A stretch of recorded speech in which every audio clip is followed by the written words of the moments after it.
Si complica il quadro giudiziario a carico di Stefano Perale, reo confesso del duplice omicidio di Chirignago. Dall'esame del contenuto del telefono cellulare sono emersi particolari scioccanti e scabrosi che potrebbero spiegare il movente della mattanza compiuta nell'abitazione di via Abruzzo. L'attenzione degli inquirenti si è concentrata su due filmati di natura sessuale, sui quali però il riserbo è strettissimo. Il materiale è stato inviato alla Polizia Scientifica di Roma per tutti gli accertamenti del caso. Le analisi dovranno dire se la donna ripresa in quei due video è Anastasia e se i filmati sono stati realizzati la sera dell'omicidio.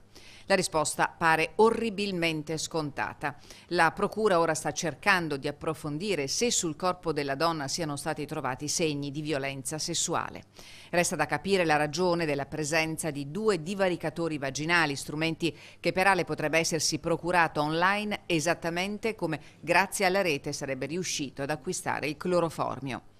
Stefano Perale in carcere è attualmente sottoposto a regime di isolamento. Tra le ipotesi di reato a suo carico al vaglio della procura ci sarebbero il procurato aborto, oltre ad eventuali accuse per violenza sessuale e vilipendio di cadavere.